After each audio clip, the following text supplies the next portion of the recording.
నన్ను ఆహ్వానించిన సేవకురాలికి అమ్మగారికి మీ అందరికీ నా హృదయపూర్వక వందనాలు చెల్లించుకున్నాను. మరి సేవకు వచ్చి నేను 35 సంవత్సరాలు. మరి సిస్టర్ గారికి తెలియదు కదా, ముగ్గురు పిల్లలు అని చెప్పారు కదా, నాకు ఐదుగురు పిల్లలు. నాకు ఇద్దరు బాబులు, ముగ్గురు పాపలు. అదనమాట. కట్ వాళ్ళ కొరకు ప్రార్థన చేయండి. మిషనరీగా సమర్పించుకొని సిస్టర్ గారు చెప్పారు కదా, ఉత్తరప్రదేశ్లో ఉన్నారు.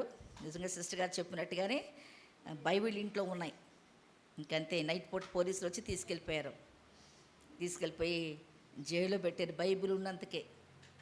అదే ఎవరికైనా సువార్త చెప్పి ఎవరి రక్షణలోకి నడిపిస్తే ఇప్పుడు అక్కడ బిల్ ఏంటంటే 20 సంవత్సరాల కారాగార శిక్ష, 20 లక్షల డబ్బులు కట్టాలి. అలాంటి ప్రాంతంలో పనిచేస్తున్నారు. తల్లిగా నేనైతే పంపలేను, కానీ దేవుడు పిలిచాడు, దేవుడు ఏర్పాటు చేసుకున్నాడు. కాబట్టి వాళ్ళు వెళ్తానన్నా నాకు కొంచెం దిగులు, కానీ ఏమి చేయలేను. తల్లిగా కొంత బాధపడతాను. కానీ ఆ బిడ్డను దేవుడు పిలిచినప్పుడే, దేవా నా బిడ్డ కాదు, నీ బిడ్డ నీ చేతిలో పెట్టాను, కాబట్టి నీ ఆజ్ఞ లేకుండా మా తల్లి వెంటలో ఒక్కడు కూడా రాలేదని చెప్పారు. కాబట్టి నీ కాపుదలని భద్రత ఉంచని ప్రతిరోజు ఆ బిడ్డ కొరకు కన్నీటితో ప్రార్థన చేయటం తప్పించి నేను ఇంకేమి చేయలేను. చేయటం వల్ల కూడా నా వల్ల కాదు. ఎందుకంటే మన నిమిత్త మాత్రం బలహీనం కదమ్మా. కాబట్టి దేవుని చేతులనే పెట్టాను. దేవుని చేతులు బలమైన చేతులు కదా. యెహోవా దక్షిణ హస్తం సాహస కార్యాలు జరిగిస్తుంది. యెహోవా దక్షిణ హస్తం మహోన్నతమైనది. కాబట్టి మహోన్నతమైన ఆయన చేతుల్లోనే ఇంకో పాప కూడా చెప్పారు కదా, ఉత్తరాఖండ ఉంటుంది, అక్కడ వాళ్ళ కొరకు మీరు ప్రార్థన చేయండి. నా దేవుని వాక్యం చదువుకుందాం. దేవుని పరిశుద్ధ గ్రంథం నుండి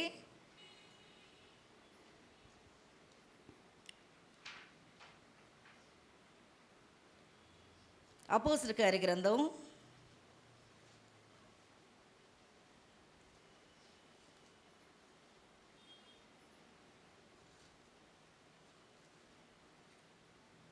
1వ అధ్యాయం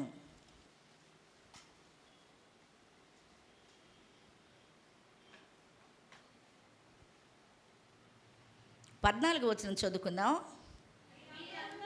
వీరందరూ వీరితో కూడా కొందరు స్త్రీలను యేసు తల్లి అనే మరియయు ఆయన సహోదరులను ఏక మనసుతో ఏడతెగక ప్రార్థన చేయుచుండురి.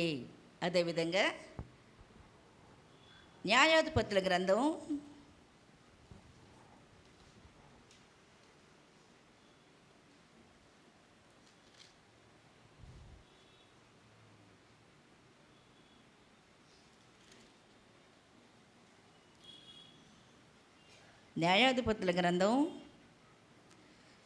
20వ అధ్యాయం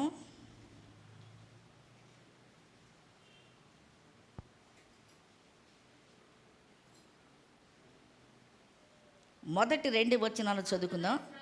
అంతటా ఇశ్రాయేలు అందరూ బయలుదేరి దాను మొదలుకొని బెయేర్షెబా వరకును గిలాదు దేశం వరకును వారి సమాజం ఏక మనసు కలిగి మిస్పాలో యెహోవా సన్నిధిని కూడెను. దేవుని జన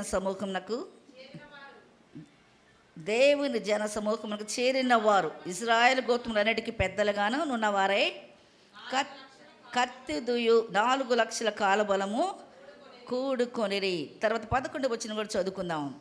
11 కాబట్టి ఇశ్రాయేలు అందరూ ఒక్క మనుషుడైనట్టుగా ఏకీభవించి ఆ ఊరు వారితో యుద్ధము చేయుటకై కూడిరి. ప్రార్థన చేసుకుందాం. ఇప్పుడు వరకు మీరు అందరూ చక్కని ప్రార్థన చేశారు. ఇప్పుడు కూడా దేవుడు మనం దర్శించినట్టుగా మనం ప్రార్థన చేసుకుందాం. చాలామంది స్త్రీలు యేసు ప్రభు దగ్గరికి వచ్చారు. వచ్చిన స్త్రీలు ఎవరు ఉట్టివారుగా వెళ్ళలేదండి. దేవుని ఆశీర్వాదం పొంది వెళ్ళారు, దేవుని దగ్గర స్వస్థలు పొంది వెళ్ళారు, దేవుని దగ్గర దీవించబడి వెళ్ళారు. కానీ ఉట్టివారికి ఎవరు వెళ్ళలేదు. కడి మధ్య ఆన్కాల్సి మనం కూడా అడుగుదాం, ప్రభా ఉపవాస ప్రార్థన దినాలు, పండుగ దినాలు, నన్ను మూడో వారానికి నన్ను తీసుకొని వచ్చావు.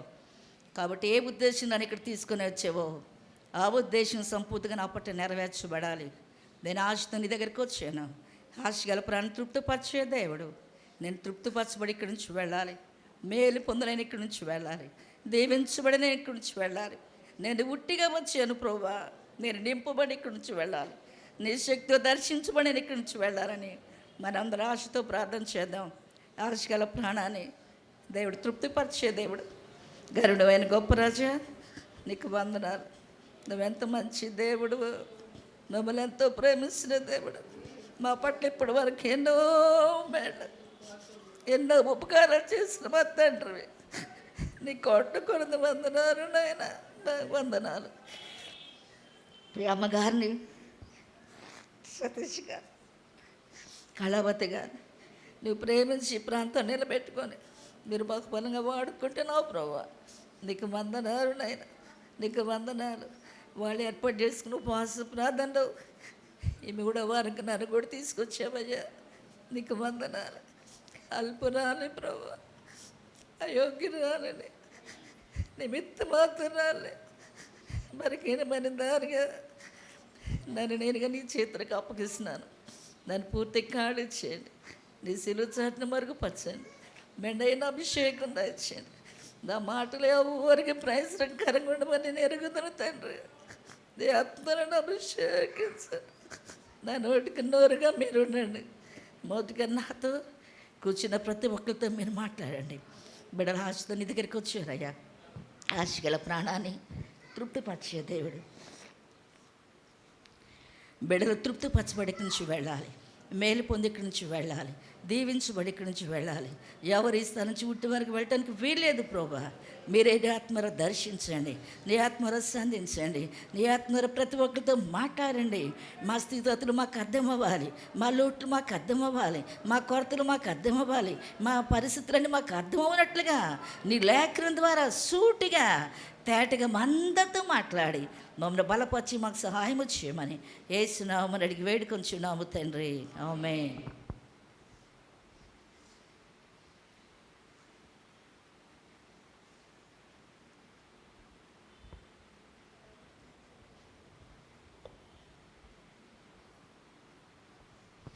యేసుక్రీస్తు పుణ్యమున మీ అందరికీ మరొకసారి నాకు హృదయపూర్వక వందనాలు చెల్లించుకున్నాను. మనం ఇక్కడ ఉపవాస ప్రార్థన కదండి.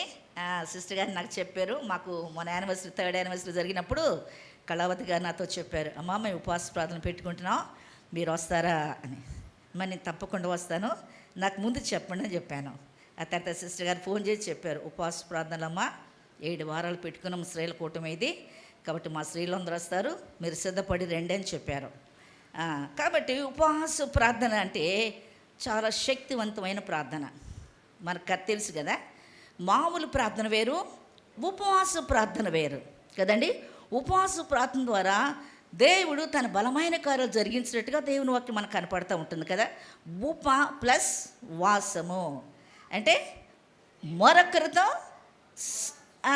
వాసము చేయటం అనమాట. అంటే ఇంకొకరు ఎవరు? దేవుడే. నువ్వు దేవుడు కలిసి వాసం చేయడమే ఉపవాసం అంటే కదండి. కాబట్టి ఇక్కడ మనకు 2 భాగాలు చదువుకున్న ఉపవాస ప్రార్థన ద్వారా బైబిల్లో చాలామంది ఉపవాసం ఉండి వాళ్ళ జీవితాల్లో గొప్ప కార్యాలు పొందినట్టుగా మనకు కనబడుతూ ఉంటుంది కదా. ఎందుకంటే నేను ఈయనలేండి మార్కు సువార్త 8వ అధ్యాయం మనం చూస్తే 9వ అధ్యాయంలో అక్కడ మనకి ఒక బాబుకి ఏం పట్టిందమ్మా? దయ్యం పట్టింది. దయ్యం పట్టి బాల్యది నుండి దయ్యం పట్టింది, పట్టి నిప్పులో పడేస్తుంది, నీళ్ళలో పడేస్తూ ఉంది. చూసారా? అప్పుడు యేసు ప్రభు రూపాంతర కొండ మీదకి వెళ్ళారు. ఆయన పైన ప్రాముఖ్యమైన 3 శిష్యులు తీసుకుని వెళ్ళి ఆయన రూపాంతర కొండ మీద ప్రార్థన చేస్తూ ఉన్నారు. చేస్తుంటే కింద ఈ తండ్రి కొడుకుని తీసుకొని వచ్చారు. వచ్చి అక్కడ ఏం జరిగింది తెలుసా? మిగతా శిష్యులు ఉన్నారు కదా, యేసు ప్రభు 12 మంది శిష్యులు, 3 పైకి వెళ్ళారు. కింద ఎంతమంది ఉన్నారు చెప్పాలి? ఎంతమంది ఉన్నారు? 9 మంది కదా, చెప్పొచ్చు కదా, చిన్న లెక్కే కదా.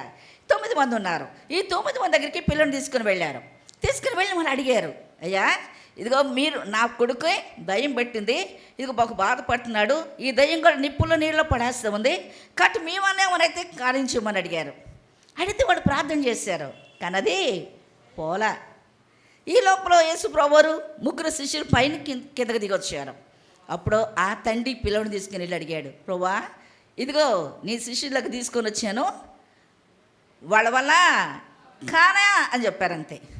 అదే దేవరాజుని వాక్యం చెప్తే ఏమంటారు తెలుసా? చేతగాని వాళ్ళు అంటారు. ఎవరంట? చేతగాని వాడు. వాడు చేత అవ్వలేదు కాబట్టి నీ వలన ఏమైనా సహాయం చేయమని అడిగారు.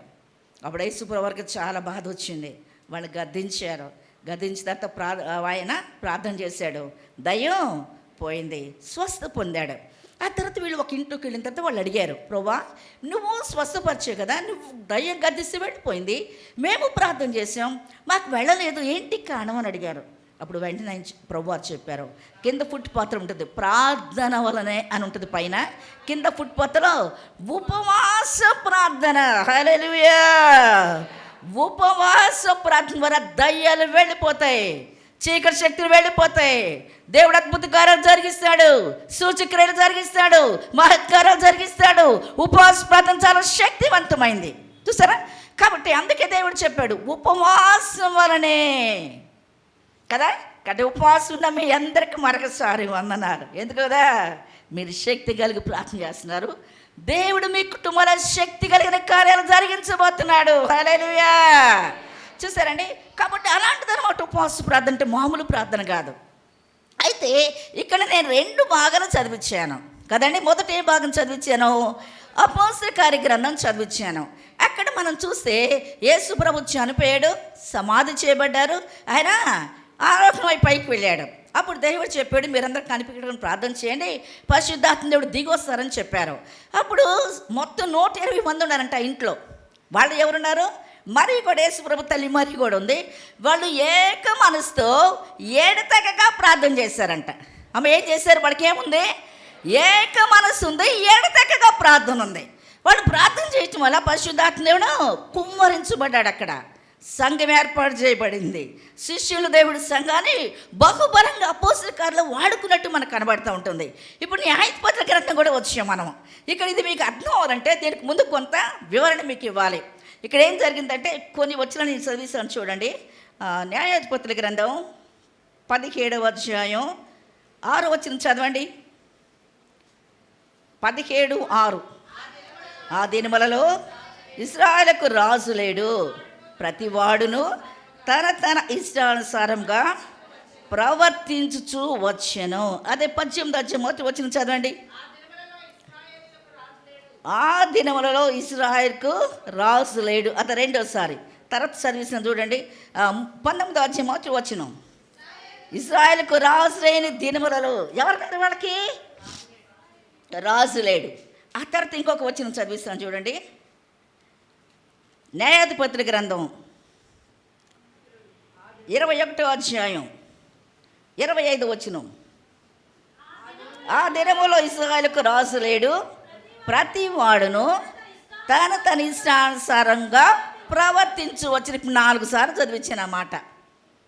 ఇశ్రాయేలు ప్రజలకి అసలు దేవుడే నిజమైన రాజు, కానీ వాడు దేవుడిని విడిచిపెట్టేశారు. వాడు ఇష్టానుసారంగా ప్రవర్తిస్తున్నారు. అదే చదువుకున్నాం కదా. ఇజ్రాయెల్కి రాజు లేడు, ప్రజలు ఎట్టున్నారంట తమ తమ ఇష్టానుసారంగా ప్రవర్తించే దినాలు. న్యాయాధిపతుల గ్రంథంలో అసలు వాళ్ళకి దేవుడు నిజమైన రాజు, కానీ వాళ్ళు దేవుడి మాట వినలేదు, వాళ్ళు ఇష్టానుసారంగా ప్రవర్తిస్తూ ఉన్నారు. ఆ దినాలు ఏం జరిగిందో తెలుసా? ఒక లేవీడంట, అదే 17వ అధ్యాయం చూస్తే నేను చదివించాను కదా, అవన్నీ చదివిలండి, టైం చాలదు మనకి.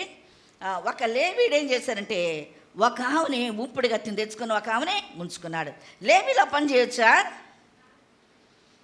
అమ్మా? 19వ అధ్యాయం మొదటి వచనం చూస్తే ఆ దినమున ఇశ్రాయేలుకి రాజు లేడు కదా, కాబట్టి లేవీడు వెళ్ళి ఒక ఆమెను ఎఫ్రాయిము అని చెందిన ఒక ఆమెను తీసుకొచ్చుకున్నాడు.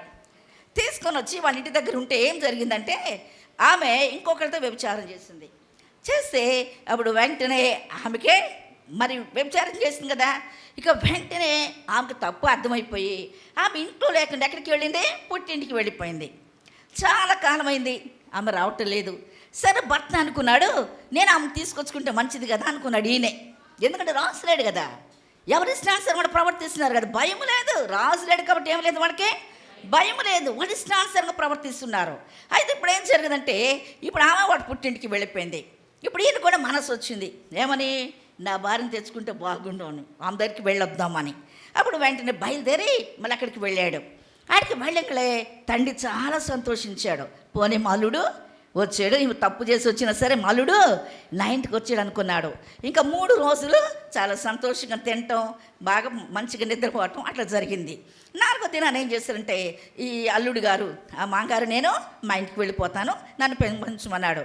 అప్పుడు మామగారు బతిమలాడాడు, అయ్యా ఇప్పుడు 3 రోజులే కదా నువ్వు వచ్చి, ఈ రోజు కూడా ఉండు, సాధ తీర్చుకోండి, సంతోషంగా ఉండండి, తర్వాత మీరు వెళ్ళొచ్చు అని చెప్పాడు. సరేనన్నారు. 4వ రోజు అయిపోయింది. 5వ రోజు పొద్దున్న బయలుదేరితే అయ్యా ఈ రోజు గుండు మన మామగారు బతిమలాడాడు. బతిమలాడుతూ ఉండటానికి ఇష్టం లేదు. సరే పొద్దు వాళ్ళ పక్కన తడవ చేశారంట. ఏం చేశాడమ్మా? తడవ చేశాడు. తడవ చేసి ఇంక నేను ఉండను, నేను వెళ్ళిపోతానని ఇంక వెంటనే లేచిపోయి వెంటనే ఏం చేశాడు, భార్యని ఒక గాడిదని, అదే అంటే వాళ్ళు అప్పుడు ప్రయాణ సాధనాలు గాడిదలే కదా, గాడి తీసుకున్నాడు, ఒక పనివాడిని తీసుకున్నాడు. వాళ్ళ మామగారు బతిమలాడా ఆయన అక్కడ లేకుండా బయలుదేరి వస్తున్నాడు. అసలే తడవ చేసి వస్తున్నాడు కదా. కాబట్టి క్రైస్తవ జీవితంలో తడవ చేయటం వల్ల నష్టపోతాడు, గుర్తుపెట్టుకోవాలి కదండి. లోతు కూడా ఏం చేశాడు? తడవ చేశాడు. దేవదూతలు వచ్చి ఏం చేస్తున్నారు? చేతులు పట్టుకొని బ్రతిమలాడుతున్నారు, ఈ పట్టణం నాశనం చేయడానికి వచ్చాము, నాశనం అవబోతుంది, జాగ్రత్త జాగ్రత్త, లెండి అంటే లోతు భారీగానే ఏం చేశారంట? తడవ చేశారు. చూస్తారండి. కాబట్టి దేవుని బిడ్డగా ఏ విషయం మన తడవ చేయడానికి వీలేదు. ముఖ్యంగా దేవుని కార్యాల విషయం తడవ చేయడానికి వీలేదు. ఆయన తడవ చేశాడు. ఆ తర్వాత వాళ్ళు ప్రయాణం పెడుతుంటే పొద్దు వాలిపోయింది, చీకటి పడిపోతుంది. అప్పుడు వాళ్ళు అన్నారు, యెబూసు ప్రాంతం వచ్చింది కదయ్యా, దాంట్లోకి వెళదాం, పొద్దుపోయింది కదా అని అన్నారు. అంటే అప్పుడు ఆయన ఏమన్నాడంటే, ఇగో యెబూసు ప్రాంతం అన్యుల ప్రాంతం, కాబట్టి మనం ఇక్కడ ఉండటానికి వీలు లేదు, మనం ఇక్కడి నుంచి వెళదాం అనుకున్నారు. చూసారండి. వెళ్ళి వాళ్ళు ఇప్పుడు ఎక్కడికి వెళ్ళారో తెలుసా? ఆ యెబూసు ప్రాంతం అంటే అన్యుల ప్రాంతం అది. కాబట్టి అన్యుల ప్రాంతం మనం ఉండటానికి వీల్లేదు అనుకున్నారు. అందుకని వాళ్ళు ఎక్కడికి వెళ్ళారంటే యెబూసు ప్రాంతాన్ని విడిచిపెట్టి ఇంకొక ప్రాంతానికి వెళ్ళారు. గిబియోను ప్రాంతానికి వెళ్ళారు. గిబియోను ప్రాంతం అంటే అది బెన్యామీలు ఉండే స్థలం. అమ్మా, యాకోబుకి ఎంతమంది కొడుకులు? ఎన్ని గోత్రాలు? ఇశ్రాయేలు గోత్రాలు 12 గోత్రాలు. బెన్యామీను గోత్రం ఎన్నోది? ఆఖరిది 12వది. కానీ గిబియోను ప్రాంతం అంటే అది బెన్యామీలు ప్రాంతం. ఆ ప్రాంతానికి వెళ్ళొచ్చి బాగా పొద్దు వాలిపోయింది, చీకటి పడిపోయింది. ఇక భార్య ముప్పుడు కత్తుంది కదా, ఆమె ఒక పనోడు, ఆయన మధ్యదారులు అంటే రోడ్డు మీద నుంచున్నారు. ఎవరు వచ్చి గిబియోనీలో మా ఇంటికి రండి, నైట్ పూట ఇక్కడ రోడ్డు మీద ఉండకూడదు రండి అని పిలిచిన ఒక్కళ్ళు కూడా లేరు. లేకపోతే వాళ్ళు రోడ్డు మీద నుంచుంటే ఒక ముసలు ఆయన పొలం నుంచి వస్తూ ఉన్నారు. వీళ్ళని చూశాడు. అయ్యా మీరు ఎక్కడి నుంచి వచ్చారు అన్నాడు. అయ్యా నేను ఇదిగో మా మామగారి ఇంటి దగ్గర నుంచి యెరూషలేముకి వెళ్తున్నాను నేను అన్నాడు. అయ్యా ఈ ప్రాంతం మంచిది కాదు, ప్రజలు మంచిగా లేరు, మీరు ఇక్కడ ఉండవద్దు, మీరు ఇక్కడి నుంచి వెళ్ళిపోతా, నడవండి అని చెప్పాడు. చెప్పి మా ఇంట్లో ఖాళీ ఉంది, మీరు రండి, మీ గాడిద కట్టేసినాక మాకు స్థలం ఉంది, మీరిద్దరు కూడా మా ఇంట్లో ఉండొచ్చు అని. ఒక ముసాని పని నుండి వస్తా వాడు తీసుకొని వెళ్ళాడు. ఎక్కడికి? వాళ్ళ ఇంటికి వెళ్ళిన తర్వాత వెళ్ళిన తర్వాత ఆ గాడిదను కట్టేశారు, మేత వేశారు. తర్వాత వీళ్ళు కొంచెం అన్నపానాలు తిన్నారు, తినక పొడుగోబోతున్నారు అంతే. ఆ ఊర్లో ఉన్న పోకురులు అందరూ వచ్చారంట అక్కడికి. అమ్మ ఎవరు వచ్చారు? పోకిరి వాళ్ళు. వాళ్ళు ఏ గోత్రికులు? బెన్యామీను గోత్రికులు. ఇక వాళ్ళందరూ, ఎందుకంటే రాజు లేడు కదా, అందుకు చెప్తున్నాను నేను, రాజు లేడు కదా, వడిస్నాసంగా ప్రవర్తించే దినాలు. ఇప్పుడు వాళ్ళందరూ కలిసి కూడా భయంకరంగా ఇంటి మీదకి వచ్చి నీ ఏతలను చంపేసి వీడి భార్యను తీసుకెళ్ళమని అసలు చంపడానికి ఇంటి దగ్గరికి వచ్చారు. చుట్టుముట్టేశారు. ఈ ముసలాన్ని పిలుస్తున్నాడు, ముసలాడా మీ ఇంటికి వచ్చినాడు, బయటికి పంపించు అన్నారు. మీరు అన్నంత పాతకు పని చేయకూడదు. ఆయన ఎవరు? అతిథి, బయట ఉన్నాడు. నేను తీసుకొచ్చి ఆయన్ని నా దగ్గర సేద నా ఇంట్లోకి పెట్టుకున్నాను, కాబట్టి మీరు ఆయన విషయంలో తప్పుడు పని చేయడానికి వీలేదు అన్నాడు. ఒకళ్ళు మీరేం చేయదలుచుకుంటే నాకు కూడా యవ్వనస్తులని పాప ఉంది, అమరిస్తాను, మీ ఇష్టానుసారంగా చేయమని అడిగాడు. అక్కర్లేదు అన్నాడు. సరిగ్గా వాళ్ళు చుట్టుముట్టేశారు, ఇంక ఆయనే చంపడానికి ప్రయత్నం చేస్తున్నారు. అప్పుడు ఆయన వద్దనుకొని వాళ్ళ భార్యని బయటికి పంపించాడండి. ఇంక వాళ్ళందరూ పాడు చేశారు. అక్కడ పాడు చేస్తాం. పొద్దున లేచాడు ఈయన, వెళ్దామంటే ఆమె అక్కడ చనిపోయింది. చనిపోయిన ఆమె తీసుకున్నాడు, గాఢ మీద వేసుకున్నాడు, వాళ్ళ ఇంటికి వెళ్ళిపోయాడు. వెళ్ళిపోయి ఇశ్రాయేలు ఎన్ని గోత్రాలు చెప్పారు? 12 గోత్రాలు చొప్పున 12 ముక్కలు చేశాడు ఆమెని. అమ్మ ఎన్ని ముక్కలు? 12 ముక్కలు చేసుకుని 12 గోత్రాలకు పంపించాడు. గోత్రానికి ఒక్కొక్కరు చొప్పున. ఏమన్నా తెలుసా, ఓ ఇశ్రాయేలరా, మన ఐగుప్తు దేశంలో వచ్చినప్పటి నుండి ఇప్పటి వరకు ఇలాంటి కార్యాలు మరి ఎక్కడైనా జరిగినాయా అని అడిగాడు. జరగలేదు కదా. ఇప్పుడు చూడు ఎట్లా జరిగిందో. నేను బెన్యామీన్ గిబియోను ప్రాంతంకి వచ్చాను. బెన్యామీన్లు అందరూ నా భార్యని పాడు చేశారు. దుర్మార్గత చేసి నా భార్యని చంపేశారు. అందుకే ఇదిగో 12 గోత్రాలకు 12 మొక్క నేను పంపించాను. దీన్ని చూసి మీరేం చేస్తారు, నాకు న్యాయం చేయమని అడిగాడు. అడిగితే ఇప్పుడు మనం చదువుకున్నది అది కదా. 20 అధ్యాయం మొదటి నుంచి చదవండి.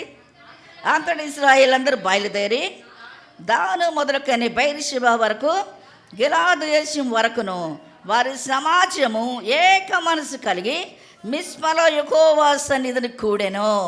ఇప్పుడు ఎప్పుడైతే ఆ శరీర ముక్కలు ఆ ముక్కలు వచ్చేసినాయో వాళ్ళు చూడండి, వాళ్ళందరికీ ఏమొచ్చేసింది, ఏక మనసు వచ్చేసింది. హమాస్ ఇలాంటి ఏంటి, మనిషిని చంపేయటం ఏంటి, మనిషి ముక్కలు రావటం ఏంటి, ఇది చాలా ఘోరంగా ఉంది కదా, చాలా భయంకరమైన పరిస్థితి కదా, ఎందుకు ఇట్లా జరిగిందని వాళ్ళందరూ కూడా ఏక మనసు కలిగి వచ్చినట్టు మనకు కనబడుతూ ఉంటుంది కదా. ఎట్లుండారంట, ఏక మనసు కలిగి మిస్పాలో యెహోవా సన్నిధిని కూడెను. మిస్పా అంటే మన ప్రార్థన మందిరం ఎట్లా, అది కూడా మిస్పా ప్రాంతం, అక్కడ ఇజ్రాయేల్ ప్రజలందరూ కూడుకునే స్థలం. ఇప్పుడు ఆ ప్రాంతానికి వాళ్ళందరూ వచ్చారు. వాళ్ళందరూ కూడుకున్నారు. ఇప్పుడు నేను ఇంకొక వచనం కూడా చదివించాను కదా, 11వ వచనంలో కాబట్టి ఇశ్రాయేలు అందరూ ఒక్క మనుషుడైనట్టుగా ఏకీభవించి అన్నాడు. ఆ తర్వాత 2వ వచనం చూస్తే 4 లక్షల మంది ఇశ్రాయేలు కాల్వరం ఉందంట. అంటే యుద్ధ నేర్పరలో యుద్ధం చేయగలిగిన వాళ్ళు ఎంతమంది ఉన్నారు, 4 లక్షల మంది. వీళ్ళందరూ ఏక మనసు కలిగి ఉన్నారని చూసాం. 11వ వచనం చూస్తే ఒక్క మనుషుడైనట్టుగా కనబడుతూ ఉంటుంది. హల్లెలూయా. ఎప్పుడైతే మొక్కలు చూశారో 4 లక్షల కాలుబము ఉన్న వాళ్ళు ఏక మనసు కలిగి ఉన్నారు. మొదటిది. రెండోది, వాళ్ళు ఒక్క మనుషులుగా ఏకమయ్యారంట. 4 లక్షల మంది కూడా ఒక్క మనిషి, అంటే ఒకే మనసు, ఒకే భావం, ఒకే తాత్పర్యం, ఇది తేలవాలి అని అనమాట. అర్థమైంది కదా. వాడు కూడుకొని ఇప్పుడు మనం యుద్ధంకి వెళ్ళటం మంచిది కాదు, ముందు సమాచారం అడుగుదాం, అసలు ఎందుకు ఎట్లా జరిగిందో మనం కనుక్కుందాం అన్నారు. కనుక్కొని ఇప్పుడు గిబియోనీలు బెన్యామీన్ని పిలిపించారు. బెన్యామీన్లారా, ఇదిగో ఒక అతను లేవీయుడు, వాడు ఉప్పు పత్తిని తీసుకొని వస్తూ ఉంటే పోకిరి వాళ్ళు వచ్చి ఆమెను పాడు చేశారు. దీనికి కారణం ఏంటి మీరు చెప్పాలి. ఆ పోకిరి వాళ్ళు ఎవరు, ఆమెనట్టు పాడు చేసిన దుర్మార్గులు ఎవరు, వాడు మాకు పట్టించండి. అమ్మ ఏమన్నాడు, మాకు వాళ్ళని అప్పగించండి, మేము తగినట్టుగా వాళ్ళకి శాస్త్రి చేస్తాం అని అన్నారు. అసలు బెన్యామీన్లు అసలు ఊరుకోలేదండి. మేము అప్పగించం, జరిగిందేదో జరిగింది కాబట్టి యుద్ధానికి మేము రెడీ, మీరు వస్తారండి తేల్చుకుందామన్నారు. చూసారు ఎంత భయంకరంగా ఉందో అని అన్నారు. ఇప్పుడు అవన్నీ చెప్పడానికి టైం చాలదు, నేను త్వరగా ముగిస్తాను. చూడండి 20వ అధ్యాయం. అమ్మమ్మ నేను చదువుతాను 14 నుంచి. కాదమ్మా, 20వ అధ్యాయం 14. ఇశ్రాయేలు మాట వినలోలక యుద్ధమునకు బయలుదేరవనని తమ పట్టణం నుండి వచ్చి గిబియాలో కూడుకొనిరి. ఆ దినమున బెన్యామీను తన జనసంఖ్యను మొత్తం చేయగా 700 మంది అయిన గిబియో నివాసులు కాక కత్తుదయు సముద్రమైన పట్టణంలో నుండి వచ్చిన వారు 26,000 మంది అయిరి. ఆ సమస్త జనంలో ఏర్పరచబడిన 700 మంది ఎడమ చేతి వాటము గలవారు. వాళ్ళు ప్రతి వాడిని గురిగా నుంచబడిన తల వెంట్రుక మీదకి వడిసెల రాయి తప్పక విసిరగలవారు. ఇప్పుడు వాళ్ళ సంఖ్య ఎంతమంది ఉన్నారు, బెన్యామీనులు 26,000 మంది యుద్ధం చేసేవాళ్ళు ఉన్నారు. 7 వడిసెల రాయి తీసి తల వెంట్రుక గురి చూసి కొట్టేవాడు ఉన్నారు. అంటే మొత్తం ఎంతమంది, 26,700 మంది ఉన్నారు. బెన్యామీను సైన్యం. ఇశ్రాయేలు సైన్యం ఎంతమంది అని చెప్పాను, 4 లక్షల మంది సైన్యం ఉన్నారు. చూసారా, ఇప్పుడు వీళ్ళు యుద్ధానికి వచ్చారండి. అమ్మా ఇప్పుడు ఎవరు, అందరూ ఒక గోత్రికులే. ఎవరు గోత్రికులు, యాకోబు కుమారులే. చూసారా, మొత్తానికి ఇప్పుడు వాళ్ళకు గొడవ వచ్చిందనమాట. గొడవ వస్తే ఇప్పుడు యుద్ధానికి బయలుదేరారు. ఇప్పుడు 17 నుంచి చదువుకుందాం చూడండి. బెన్యామీలు కాక ఇశ్రాయేలు ఖడ్గము దూయు 4 లక్షల మంది లెక్కింపబడరి. వీరందరూ యోధులు. వీరు లేచి బేతేలుకు పోయి ఇశ్రాయేలు బెన్యామీలతో చేయవలసిన యుద్ధమునకు ఎవరు ముందుగా వెళ్ళవాలని దేవుని యొద్ద మనవి చేసినప్పుడు యెహోవా యూదా వంశస్థులు ముందుగా వెళ్ళవని సెలవిచ్చాను. ఇక ఎందుకంటే బెన్యామీలు వినలా. ఏమంటారు వాళ్ళు? మేము యుద్ధంకి వస్తాం, మేము రెడీ అన్నారు. సరే బెన్యామీలు రెడీ అన్నారు కాబట్టి ఇశ్రాయేలు 11 గోత్రికులు కూడా 4 లక్షల మంది యుద్ధానికి బయలుదేరారు. వీళ్ళు కొంచెం దేవుడు అంటే భయం కలిగిన వాళ్ళు కాబట్టి ఇప్పుడు వీళ్ళు వెళ్ళి దేవుని దగ్గర ప్రార్థన చేశారు. ప్రభా, బెన్యామీలు దుర్మార్గంగా ప్రవర్తించారు, ఆవిడ పాడు చేస్తే చచ్చిపోయింది ఆవిడ. కాబట్టి ఇప్పుడు మేము యుద్ధానికి వెళ్తున్నాం, కాబట్టి ఏం చేయాలి? మాలో యుద్ధం చేయడానికి మొట్టమొదటి ఎవరు వెళ్ళాలి అని దేవుడిని అడిగారు. అప్పుడు దేవుడు చెప్పాడు వాళ్ళకి. ఏం చెప్పాడు తెలుసా? యూదా గోత్రికి వెళ్ళాలని చెప్పారు. ఎవరమ్మా? యూదా గోత్రికి వెళ్ళారని చెప్పారు. అంటే వీళ్ళు కొంచెం ప్రార్థన మనకు కనపడుతుంది. వీళ్ళకి ముందేముంది? ఏక మనస్సు ఉంది. రెండోది వీళ్ళకి ఏముంది? ప్రార్థనా జీవితం ఉంది మనకి. ఇందుకు ప్రార్థన చేశారు, దేవుని దగ్గరికి వెళ్ళారు. ఎవరు వెళ్ళారు ప్రభా ముందు అని అడిగారు. అప్పుడు దేవుడు చెప్పాడు, ఎవరు వెళ్ళమన్నారు? యూదా గోత్రికులు ముందు వెళ్ళారని చెప్పాడు దేవుడు. అప్పుడు యుద్ధానికి వెళ్ళారండి. యుద్ధంకి వెళ్తే అక్కడ చదివిస్తాను చూడండి. 21 వచనం. బెన్యామీనీలు గిబియాల నుండి బయలుదేరి వచ్చి ఆ దినమున ఇశ్రాయేలు 22,000 మంది నేల కూర్చుని. ఇక యుద్ధం జరిగింది. యుద్ధం జరిగితే యుద్ధంలో ఎవరు ఓడిపోయారు? ఇశ్రాయేలే ఓడిపోయారు. నేను ఇది చదివినప్పుడు దేవుని అడుగుతున్నాను, ప్రభా వాళ్ళు నీ దగ్గరికి వచ్చి కూర్చున్నారు కదా, వాళ్ళకి ఏక మనసు ఉంది కదా, ఉందా లేదా? ఒక్క మనుషులైనట్టు వచ్చారు కదా. వాడు 44 లక్షల కాలుబలం వాళ్ళకు ఉంది కదా. మరి వాళ్ళు 4 లక్షల మంది, వీళ్ళు ఎంతమంది? 26,700 మంది కదా. మరి ఎందుకు ఓడిపోయారు? యుద్ధంకి వెళ్తే ఏమైపోయారంట? ఓడిపోయి ఎంతమంది చచ్చిపోయారు అక్కడ? 22,000 మంది చచ్చిపోయారు అక్కడ. అమ్మ గుర్తుపెట్టుకోవాలి, అర్థమవుతుందా? మా అమ్మగారు ఉపవాస ప్రార్థన వెళ్తే ఇంత చరిత్ర అని అనుకుంటారా? కానీ సత్యాన్ని బయటకు వస్తుంది, చూస్తారా? కాబట్టి అక్కడ 22,000 మంది చచ్చిపోయారు. అప్పుడు వాళ్ళు ఇంకా సిగ్గుపడిపోయారు. సిగ్గుపడిన వాళ్ళు ధైర్యం వేయలేదు. మళ్ళీ రెండోసారి వాళ్ళు యుద్ధానికి వెళ్ళారు. అప్పుడు ఏం జరిగిందో చూడండి. కాదు, 23 నుంచి చదువుకుందాం.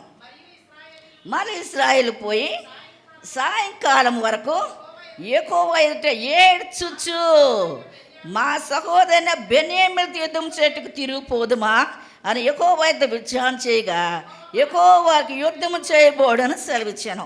ఇప్పుడు 22,000 మంది చచ్చిపోయారు కదా. ఇప్పుడు వీళ్ళు ఏడుపు మొదలు పెట్టారు. ఎందుకు అపజయం వచ్చింది? వాడు దుర్మార్గులు కదా, వాడు దుష్టులు కదా, వాడు వ్యభిచారులు కదా, వాడు భయంకర వ్యక్తులు కదా. మేము కొంత బాగానే ఉన్నాం కదా, మాకెందుకు ఓటమి వచ్చింది? 27 మంది చనిపోవడానికి కారణం ఏంటని ఏడ్చుకున్నారు. ఇప్పుడు దేవుని దగ్గరికి ఏడుస్తున్నారంటే ఎందుకు వచ్చింది ప్రభు మాకు అపజయం? సరే వస్తే వచ్చింది కాబట్టి ఇప్పుడు రెండో రోజు మేము యుద్ధానికి వెళ్ళాలనుకున్నాం. వెళ్ళమంటావా వద్దంటావా, ఏం చేయమంటావని దేవుడిని అడిగారు. దేవుడు ఏం చెప్పాడు? 2 రోజు కూడా యుద్ధానికి వెళ్ళమన్నాడు. అమ్మ ఏమన్నాడు? 2వ కూడా యుద్ధంకి వెళ్ళమన్నాడు.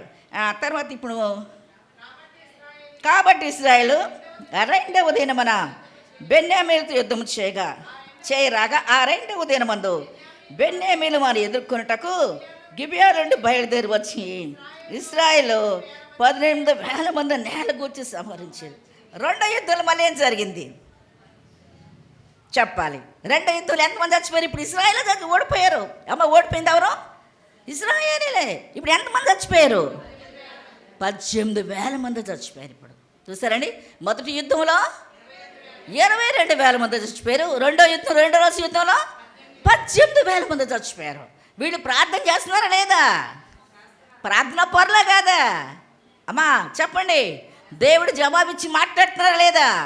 దేవుడు మాట్లాడుతున్నారు, దేవుడు జవాబిస్తున్నాడు. దేవుడు వాళ్ళతో చెప్తున్నాడు, వెళ్ళండి వెళ్ళండి. ముందు వెళ్ళాలంటే యూదా గోత్రం వెళ్ళాలని దేవుడు చెప్పాడు కదండి. వాడు ఓడిపోయినప్పుడు వాళ్ళు ఏడ్చారు, కన్నీటి ప్రార్థన వాడు చేశారు కదా. కానీ రెండోసారి కూడా ఏమైపోయింది? మళ్ళీ ఓడిపోయారు కదండి. ఓడిపోయారు. ఇప్పుడు ఇంకా అధ్యాయం చదువుకుందాం. ఇప్పుడు చూడండి అమ్మమ్మ 26. వీరందరూ కత్తి దుయ్యవారు. అప్పుడు ఇశ్రాయేలు అందరూ జనులందరూ పోయి బేతేలు ప్రవేశించి ఏడ్చుచు సాయంకాలము వరకు అక్కడ యెహోవా సన్నిధిని కూర్చోండి ఉపవాసం ఉండి దహన బలులను సమాధాన బలులను యెహోవా సన్నిధిని అర్పించిరి. 2 సార్లు యుద్ధానికి వెళ్ళారు, 2 సార్లు ఓడిపోయారు. మొదటి యుద్ధంలో 22,000 మంది చనిపోయారు. రెండోసారి యుద్ధంలో 18,000 మంది చచ్చిపోయారు. ఆయన వాడు విశ్వాసాన్ని వదలేదు, ధైర్యాన్ని వదలేదు, పట్టుదల వదలేదు. ఈసారి 3సారి కూడా వెళ్ళారు. చూసారా? అప్పుడు ఇశ్రాయేల్ అందరూ, అంటే యుద్ధ వీరులే కాదు, ఇశ్రాయేల్ ప్రజలందరూ కలిసారనమాట. తర్వాత జనులందరూ పోయి బేతేలు ప్రవేశించి ఏడ్చుచు సాయంకాలం వరకు యెహోవా సన్నిధిని కూర్చున్నారు. ఇప్పుడు ఇశ్రాయేల్ ప్రజలు మాత్రం, సైనికులే కాదు, ప్రజలు మాత్రం కూడారు, దేవుని దగ్గరికి వెళ్ళారంట. దేవుని దగ్గరికి వెళ్ళి ఇప్పుడు ఏం చేస్తున్నారు? దేవుని దగ్గర పొద్దు నుంచి సాయంత్రం దాకా కూర్చున్నారంట. అంతే అమ్మా, ఎప్పటి నుంచి ఎప్పుడు దాకా? ప్రొద్దుటి నుంచి సాయంత్రం దాకా కూర్చున్నారంట. రెండోది ఉపవాసముండి అని కనబడుతుంది. ఏం చేస్తారు? రెండోది, మొదటిసారి యుద్ధంకి వెళ్ళినప్పుడు ఉపవాసం ఉన్నారా? ఏడ్చారంతే, ఉపవాసం లేరు. రెండోసారి యుద్ధంకి వెళ్ళినప్పుడు ఉపవాసం ఉన్నారా? ఏడవలేదు, ఏడ్చారంతే, ఉపవాసం లేరు. ఇప్పుడు 3వసారి ఏం చేశారంట? ఉపవాసం ఉండి దహన బలులను సమాధాన బలులను అర్పించిరి. దహన బలి ఎప్పుడు ఇశ్రాయేలు ప్రజలు అర్పించమని దేవుడు చెప్పాడు. అమ్మా అమ్మా పాపం, ఇశ్రాయేలు ప్రజలు పాపం చేస్తే పాపానికి శిక్షగా వాడు గొర్రె పిల్ల కానీ మేక పిల్ల కానీ తీసుకుని వెళ్ళాలి. తీసుకుని వెళ్తే అప్పుడు యాజకుడు ఏం చేస్తాడు? పాపం చేసిన వ్యక్తి చెయ్యిని ఆ గొర్రె మీద పెట్టి దాన్ని దహన బలి అర్పించి పంపించేవాడు. అంటే ఈ పాపానికి బదులు ఎవరు చచ్చిపోయారు? అమ్మా, గొర్రె పిల్ల చచ్చిపోయింది కదండి. అంటే అప్పుడు కాలంలో పాత నిబంధన కాలంలో అది, కానీ క్రొత్త నిబంధన కాలం మనందరి పాపాల కొరకు ఎవరు చనిపోయారు? యేసు ప్రభువారే. హల్లెలూయా. చూసారండి? కాబట్టి రెండోది వాళ్ళు ఏం చేస్తారంటే 3వ దినాన వాళ్ళు అందరు కూడా దేవుని సన్నిధికి వెళ్ళారు. వాళ్ళు ఉపవాసం ఉండారు, వాళ్ళ పాపాన్ని ఒప్పుకున్నారు. నేను దేవుణ్ణి అడిగాను, ప్రభా ఎందుకు అసలు వాళ్ళు ఓడిపోయారంటే దేవుడు నాకేం చెప్పాడు తెలుసండి? ఇదిగో బెన్యామీలకు కనబడే పాపాలు ఉన్నాయి, వ్యభిచారం కనపడుతుంది, దుర్మార్గత కనపడుతుంది, దుష్టత్వం కనపడుతుంది, కానీ ఇశ్రాయేలు ప్రజలు కనబడని పాపాలు ఉన్నాయి అని చెప్పారు దేవుడు. ఏం పాపాలు? కనబడని పాపాలు. కాబట్టి ఈ మధ్యాహ్నానికి సమయంలో ఇక్కడ చేరిన తరులారా మన జీవితాన్ని యోచన చేసుకోవాలి. చాలామంది కూడా పైకి చాలా మంచిగా కనపడుతూ ఉంటారు, చాలా మంచిగా ఉన్నట్టు కనపడుతుంటాము, ఏడ్చినట్టు కనపడతాం, ప్రార్థన చేసినట్టు కనపడతాం. కొనలోనే ఉంటున్నాయి చెప్పాలి, ఏముంటున్నాయి? పాపాలు, కనబడని పాపాలు ఉంటాయి. చూసారా? కాబట్టి ఈ మధ్యాహ్నం కలిసి ఏ పాపం నీ జీవితంలో ఉన్నా నువ్వు దేవుని దగ్గర ఆశీర్వాదం పొందలేవు. ఏ అవధైతే నీ దగ్గర ఉన్నా, దేవుడికి వ్యతిరేకం పని నీ దగ్గర ఏమున్నా నీ జీవితంలో దీవెన పొందలేవు. కాబట్టి ఏం పాపం ఉన్నా నువ్వు దేవుని అడుగుతూ నేర్చుకోవాలి. ప్రభు నాలో ఏం పాపం ఉంది, నాలో ఏ దోషం ఉంది? దేవుడు చెప్పాడు, నా కనబడని పాపాల వాళ్ళు ఉన్నాయి, కనబడే వ్యభిచారం వాళ్ళు ఉంది. చూసారా?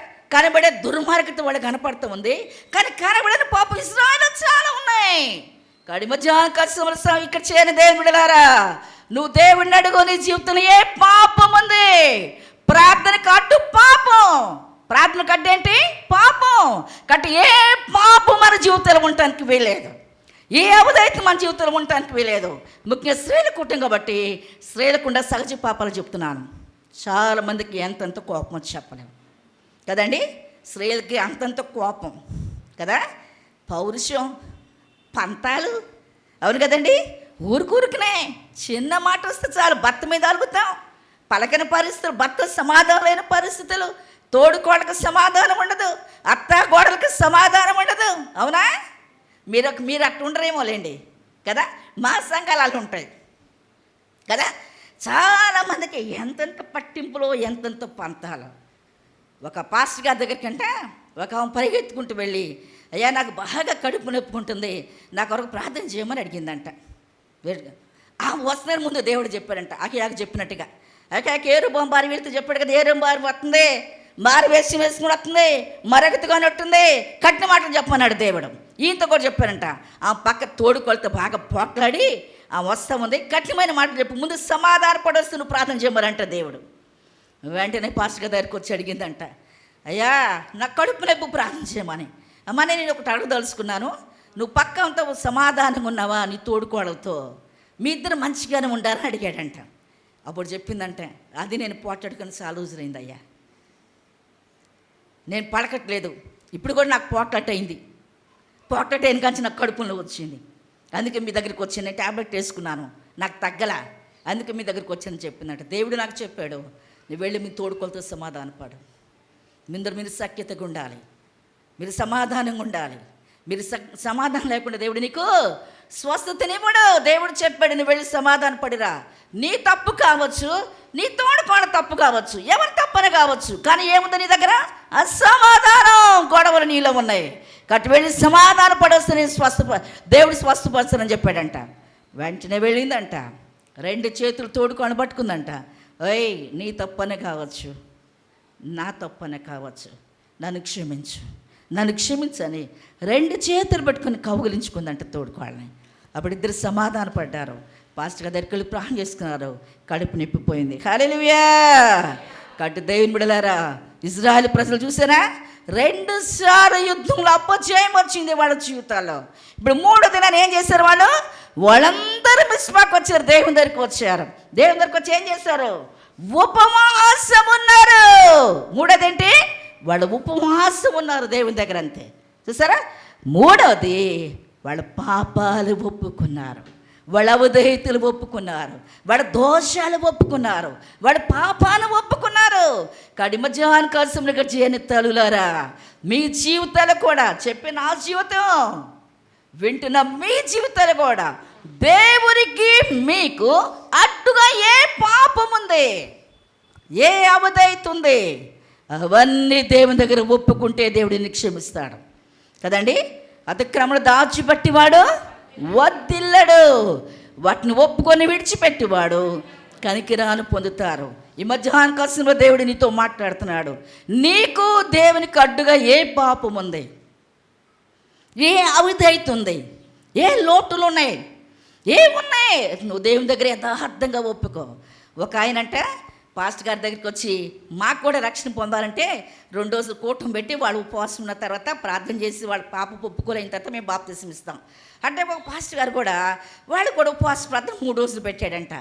పెట్టి ఉపవాస ప్రార్థన పాలు పొందితే మీకు బాప్తిసాలు ఇస్తామని చెప్తే, ఒక ఆయన రక్షణ కూర్చున్నట్టు ఉపవాసం ఉండి ప్రార్థన చేస్తుంటే, ప్రభా నా పాపం ఏముందో చూపించు. అమ్మ వింటున్నారా? అందరూ నా కళ చూడాలి.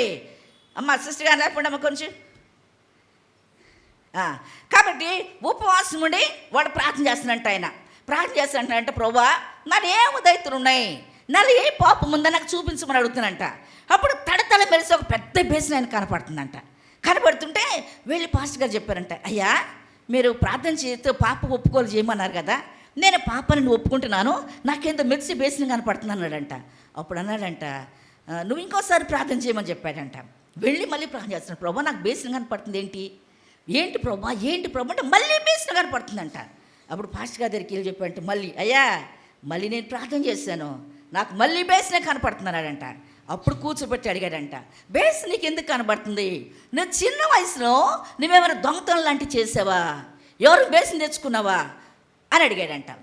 అప్పుడు ఆయన కూర్చొని చెప్పాడంట, నేను 8th 9th క్లాస్ చదువుతున్నానండి, మా పిన్ని మా నాన్నోళ్ళ తమ్ముడు భార్య పక్కనే ఉంది, ఆమె కాలువకి వెళ్ళింది, బట్టలు ఉతుక్కొని వచ్చి ఆ సూర్యునికి బట్టలు ఆరేస్తారు కదా, దండం కట్టి బట్టలు ఆరేసి బేసిన్ మర్చిపోయిపోయింది.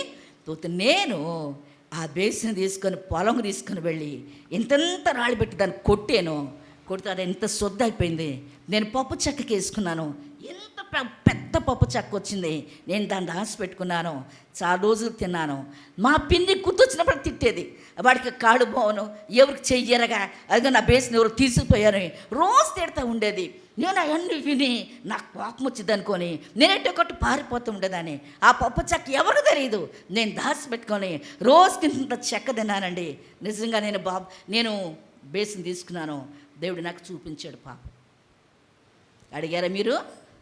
ఉపవాస ప్రార్థనకు వచ్చి ప్రార్థన చేయటమే కాదు, మన జీవితాలు దేవుని దగ్గర కుమ్మరించుకోవాలి. దేవుడిని అడగాలి, ఏ పాపం నాలో ఉందయ్యా, మీకు నాకు అడ్డుగా ఏ అవదవుతుందయ్యా, ఏ పాపం ఉంది నన్ను క్షమించయ్యా, నాకు చూపించమన్న దేవుని అడుగు నువ్వు.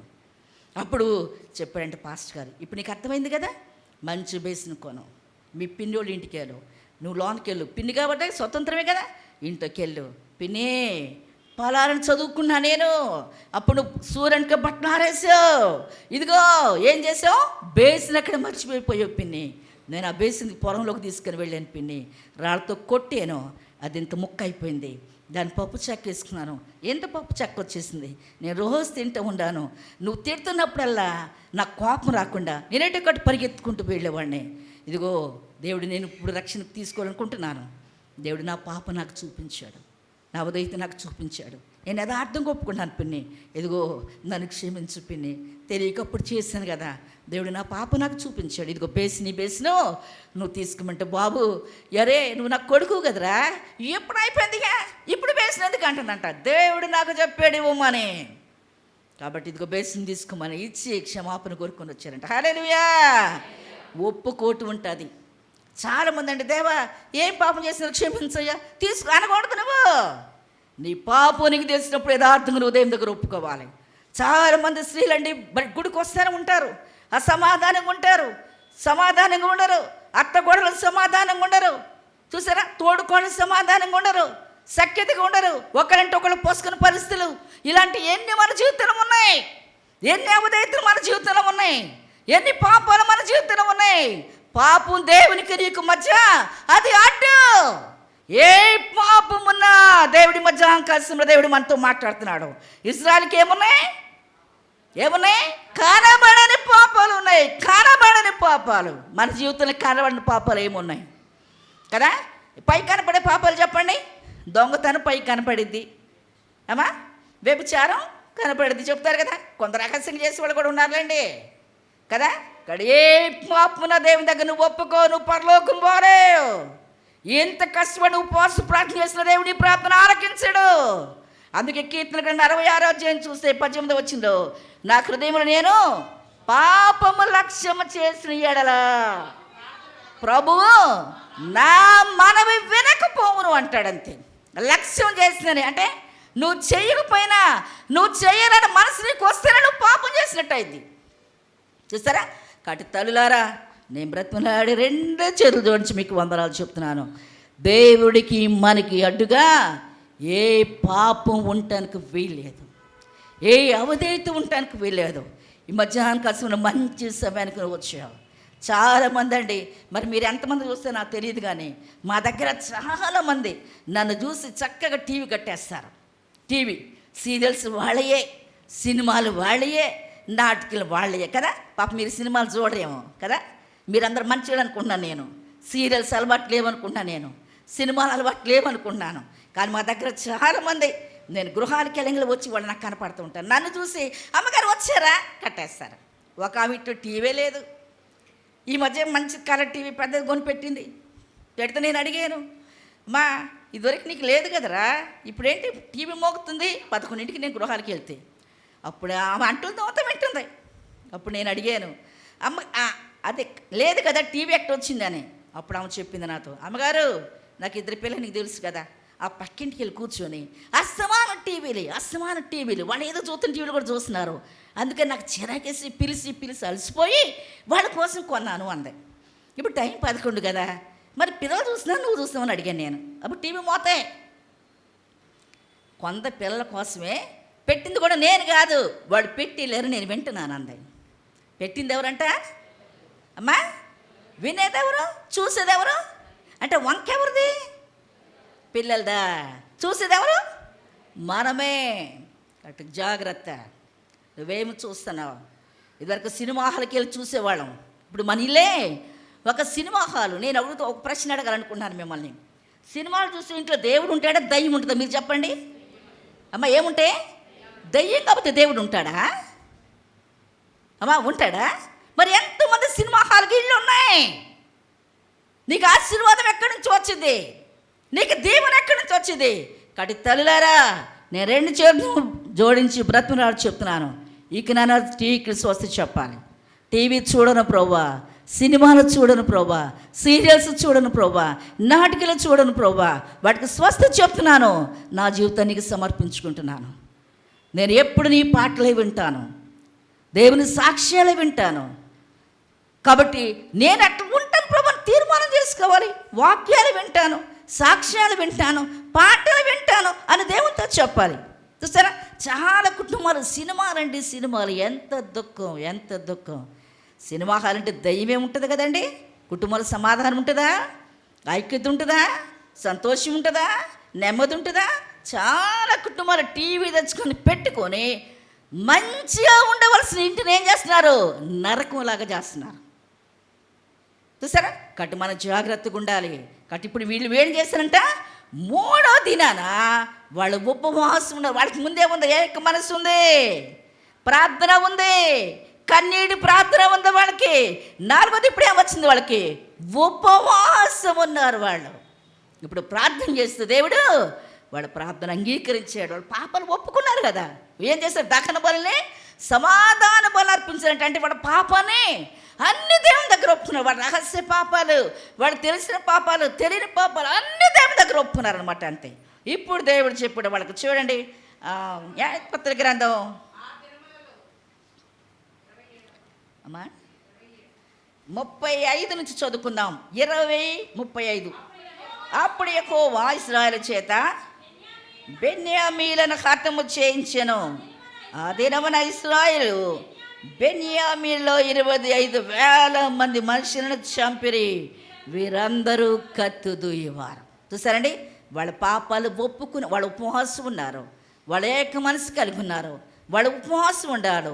వాడు కన్నీరు కాచి వాడు పాపాలు ఒప్పుకున్న తర్వాత ఇప్పుడు దేవుడు చెప్పాడు, మీరు వెళ్ళండి, రేపు వెళ్ళండి, నేను మీకు జయమిస్తానని చెప్పారు. వాడు వెళితే జయమిచ్చాడు దేవుడు. హల్లెలూయా. కాబట్టి నీ జీవితంలో నీకు ఏ సమస్య ఉందో, నీ కుటుంబంలో ఏమి కొరత ఉందో, దేవుడు నీ ప్రార్థన ఆలకించి నీకు జవాబు ఇవ్వాలి అంటే ఏ విధమైన పాపం ఉండటానికి వీల్లేదు, ఏ విధమైన అవధేయత ఉండటానికి వీల్లేదు, ఏ విధమైన దోషాలు ఉండటానికి వీల్లేదు. నేను చెప్పాను కదా, 66 కీర్తనే ఉంది, నా హృదయం నేను పాపము లక్ష్యం చేసినాడు, ప్రభు నా మనవి వినకపోమును. కాబట్టి దేవుడు వినడాన్ని మనం గుర్తుపెట్టుకోవాలి. చూసారండి, ఇందాక అపోస్తలుల కార్యగ్రంథంలో చదివించాను కదా, వాళ్ళు ఏక మనసు కలిగి అమ్మా ఏం చేశారు? ఏడతెగక ప్రార్థన చేయటం వల్ల పరిశుద్ధాత్మ కుమ్మరింపు వాళ్ళు చూశారు. ఎందుకని? వాళ్ళ పాపము లేదు, వాళ్ళు ఏమి లేదు, పాపము లేదు. వాళ్ళు పరిశుద్ధంగా ఉన్నారు, వాళ్ళు నీతిగా ఉన్నారు, వాళ్ళు యథార్థంగా ఉన్నారు. అందుకు వాడు ప్రార్థన దేవుడు విన్నాడు, పరిశుద్ధాత్మ దేవుడు దిగి వచ్చాడు అక్కడికి. అంతే. కాబట్టి మన జీవితాలు కూడా ఏ పాపం ఉన్నా నువ్వు దేవుని దగ్గర ఫలితం పొందడానికి మనం గుర్తుపెట్టుకోవాలి. చూసారా? అందుకే యెషయా గ్రంథం 59వ అధ్యాయం మనం చూస్తే అక్కడ రక్షింపు నేర్కొనేట్టు యెహోవా హస్తం కూర్చు కాలేదు, విననేరకు వినినట్లు ఆయన చెవులు మందం కాలేదు, మీకు మీ దేవునికి మీ పాపాలను అడ్డుగా వచ్చినాయి అంటాడు. అంతే. చూసారా? ఆయన మన పాపంలో ఆయన ముఖం మరుగు చేసుకున్నాడంటే ఇక. అంతే. చూసారా? చాలా కుటుంబాలు ఎంతో ప్రార్థన చేసినా నెరవేర్చినట్టు కనబడవు కదండి. ఎందుకు? రహస్య పాపాలు ఉంటే గుర్తుపెట్టుకోవాలి. ఏ పాపం మనలో ఉండటానికి వీల్లేదు, ఏ దోషం మనలో ఉండటానికి వీల్లేదు. కాబట్టి దేవుడి ముఖాన్ని మరుగు చేస్తున్నట్టు మన పాపాలు, ఏ పాపం ఉండటానికి వీల్లేదు. కాబట్టి ఇశ్రాయేలు ప్రజలాగా మనం కూడా రహస్య పాపాలున్నా, పైకి కనపడే పాపాలున్నా, లోపల కనపడే పాపాలున్నా, ఏయున్నా మనం ఏం చేయాలమ్మా? దేవుని దగ్గర నువ్వు ఒప్పుకొని నువ్వు విడిచిపెట్టు, తప్పకుండా దేవుని దగ్గర నువ్వు ఆశీర్వాదం పొందగలవు. నా జీవితంలో జరిగిన ఒక సంఘటన చెప్తాను. మాకు శనివారం ఉపవాస ప్రార్థన జరుగుతుంది. ఇప్పుడు సిస్టర్ గారు చెప్పారు కదా, నా పెద్ద కొడుకు కోళ్ళ ఇక్కడికి వచ్చారు. పెద్ద పాపం డెలివరీ అయింది. డెలివరీ అయిన తర్వాత ఇక్కడికి వచ్చారు. వస్తే అక్కడే డెలివరీ అయింది. వాళ్ళ అమ్మగారు నాన్నగారు అక్కడ ఉన్నారు. డెలివరీ అయిన తర్వాత నెల లోపల మా ఇంటికి వచ్చారు. పుట్టినప్పుడు 2 కేజీలు. ఎట్టుందో తెలుసండి పాప, ఉట్టి ఎముకలకి పైన చర్మం కప్పినట్టు ఉందన్నమాట.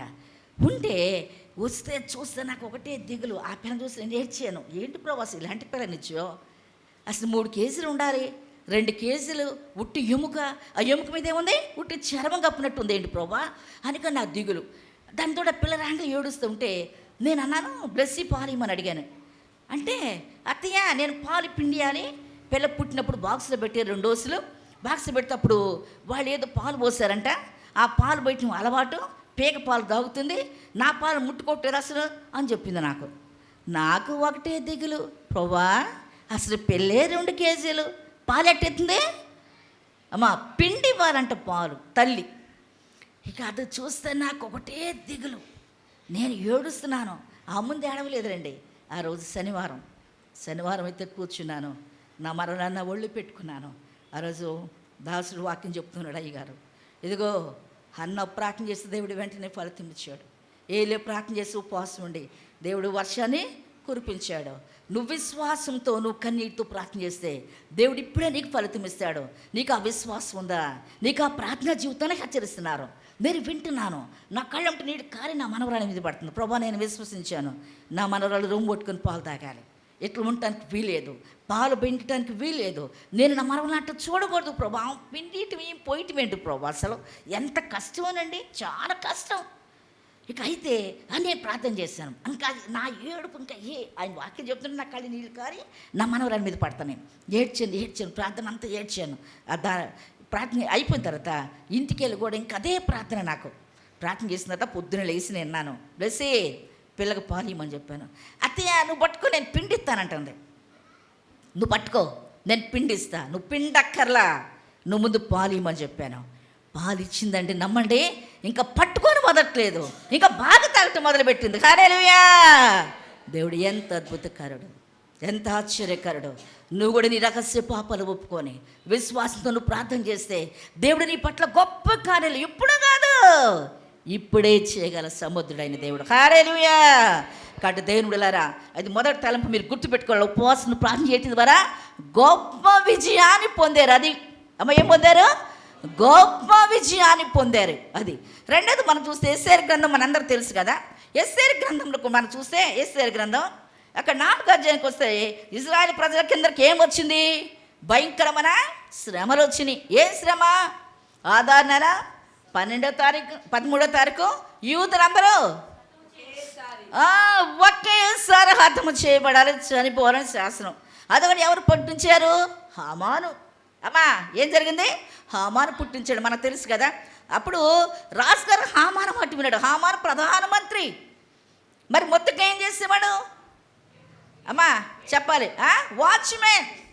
ఇప్పుడు సెక్యూరిటీ గార్డ్ అంటారండి, రకరకాల పేర్లు వచ్చేసినాయి కదండి. రాజుగారి గుమ్మ దగ్గర వాచ్మెన్ పని చేసేవాడు. అసలు వీళ్ళు ఎవరు? యొకొన్య కాలంలో బానిసగా వెళ్ళిపోయాడు. మళ్ళీ వీళ్ళు బానిస అని చెప్పుకోవచ్చు కదా. అయితే అలాంటి పరిస్థితిలో వీళ్ళకి శ్రమ వచ్చింది. ఆవిడకి ఎస్తేరు రాణిగా ఉంది, మనకు తెలుసు కదా. అయితే ఎప్పుడైతే ఆమె రాణిగా ఉందో వీళ్ళకి శ్రమ, ఇజ్రాయేల్ అందరూ యూదులందరూ చనిపోవాలని శాసనం వచ్చింది. అప్పుడు ఎస్తేరు ఏం చేసింది తెలుసా అండి? అప్పుడు 4వ అధ్యాయం మొత్తం వచ్చిన చూస్తే ఇక మొత్తుకు ఏంటంటే మహాశోకం, బట్టలు ఇప్పేసాడు, గోని పట్టు కట్టుకున్నాడు, మహాశోకంతో దైవసంలో ప్రార్థన చేయొచ్చు మొదలుపెట్టాడు. చూసారండి, ప్రార్థన చేయొచ్చు మొదలు పెడితే అప్పుడు యూదులందరూ సమాజం అందులో అది కదండి. ఆ తర్వాత యూదులందరూ కూడా ఎక్కడ ఏ పట్టణంకి శాసనం వచ్చిందో ఆధారం 12వ నెల 13వ తారీఖు యూదులందరూ చనిపోవాలని శాసనం వచ్చిందో వాళ్ళందరూ కూడా ఏం చేశారు? గోని పట్లు కట్టుకున్నారు, ఉపవాసం ఉండారు, వాళ్ళందరూ ప్రార్థన చేయడం మొదలుపెట్టారు. అప్పుడు ఎస్తేరుకి ఈ వార్త తెలిసింది. ఎస్తేరు కూడా చెప్పింది, నా నిమిత్తం మీరు కూడా 3 రోజులు ఉపవాసం ఉండి ప్రార్థన చేయండి. శూషాను కోటకి పిలవమంది మొత్తాన్ని, మీరందరూ నా నిమిత్తం 3 రోజులు ఉపవాసం ఉండి ప్రార్థన చేయండి. న్యాయ వ్యతిరేకంగా ఉన్న రాజు దగ్గరికి పోయే పరిస్థితి లేకపోయినా నేను నశించిన కానీ నేను నశిస్తా, కానీ నేను మాత్రం పెడతాను, నేను మాట్లాడతాను, నా నిమిత్తం ఉపవాసం ఉండని ప్రార్థన చేయమని చెప్పి అప్పుడు 3 రోజులు ఉపవాసం ఉన్నారండి. 3వ దినాన్ని వేస్తారు, బాండి బట్టలు వేసుకుని రాజు దగ్గరికి వెళ్ళినట్టే కనపడుతూ ఉంటుంది.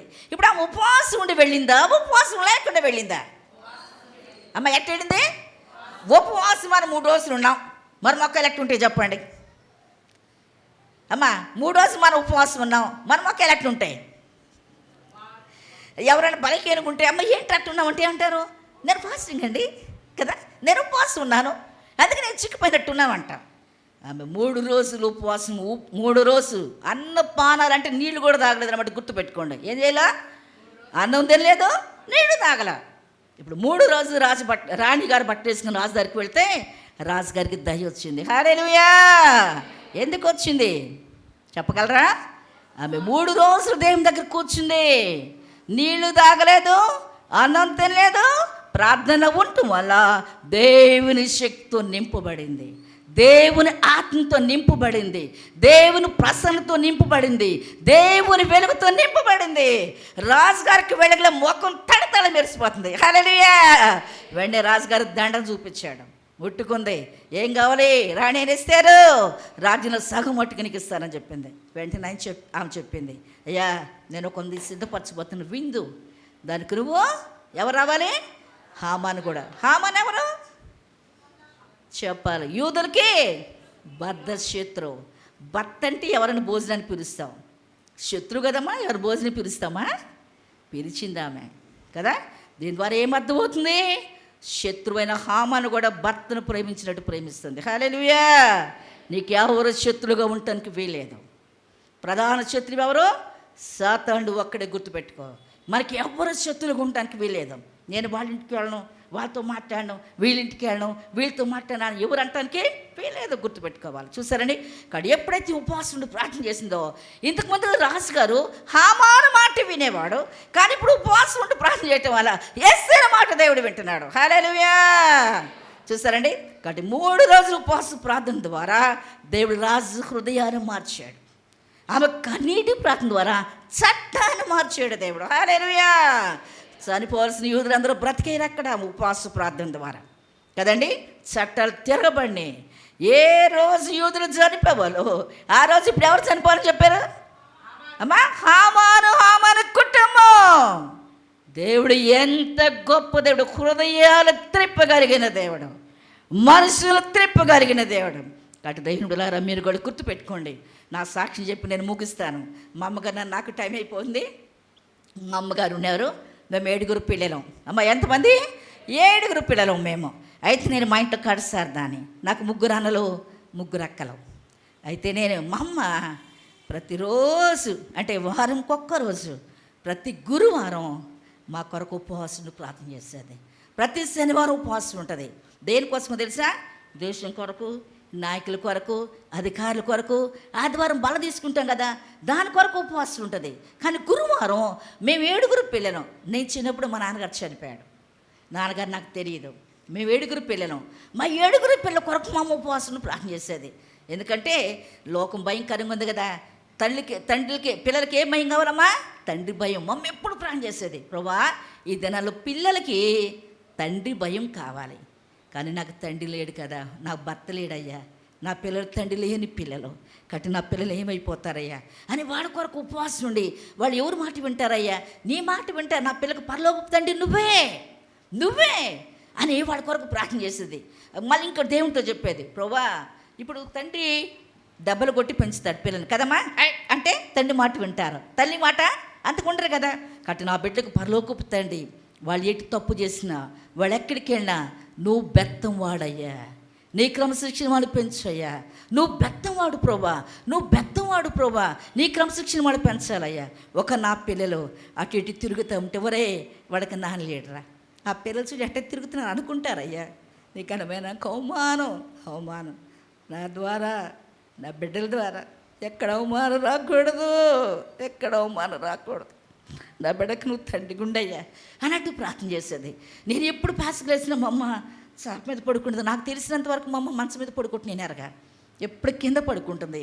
మా కొరకు ఎప్పుడు ఏడ్చి ప్రార్థన చేస్తూ ఉండేది. అప్పుడైతే నేను విని నేను ఆ పక్కకి వెళ్ళి బాబా దగ్గర ఏడుస్తూ ఉండేదాన్ని.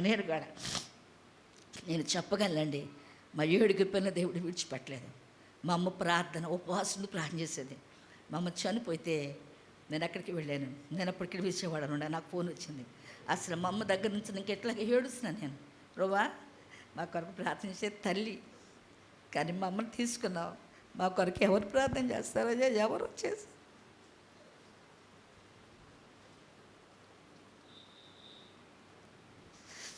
ఎవరు ప్రార్థన చేస్తారు తండ్రి?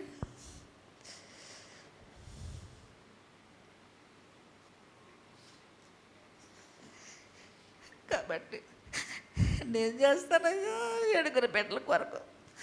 అమ్మలేరు, అమ్ముంటే ఎంతో ప్రార్థన చేస్తుంది.